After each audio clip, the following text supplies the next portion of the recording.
एक खोजी दल बर्फीले पहाड़ों को पार करते हुए अंटार्कटिका के केंद्र की ओर बढ़ रहा था। पिछली रात का बर्फीला तूफान थम जाने के कारण उनकी यात्रा सुगम थी। जल्दी ही उस जगह पहुंच गए जिसका वे सपना देख रहे थे। सामने फैली अनंत पर्वत श्रृंखलाओं को देखकर सभी उत्साह से भर गए।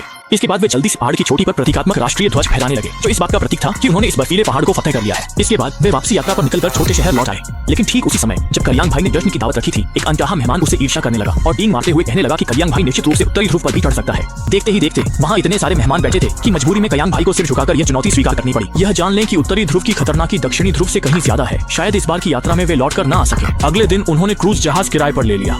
करियांग भाई का आत्मविश्वास बढ़ गया। वह धीरे धीरे लापरवाह हुआ। योजना बनाते समय सावधानी नहीं बरती।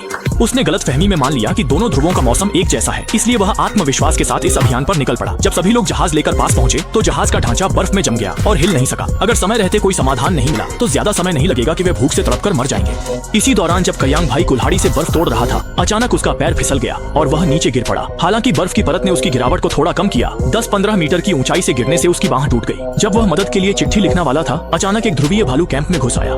यह देखकर करियांग भाई जहाज पर छुपना चाहता था, लेकिन वह ध्रुवीय भालू का पीछा नहीं छुड़ा सका। जैसे ही करियांग भाई भालू का शिकार बनने वाला था, उसी वक्त उसके साथी ने बंदूक उठाकर ट्रिगर दबा दिया, जिससे उसकी जान बाल बाल बच गई। लेकिन इस समय करियांग भाई पहले ही गंभीर रूप से घायल हो चुका था और उसके साथी भी आगे बढ़ने का हौसला खो चुके थे। वे भले ही सबकी मान्यता पाना चाहते थे, लेकिन अगर इसकी कीमत जान देकर चुकानी पड़े तो वे सभी सामान्य जीवन में लौटना ही बेहतर समझते थे।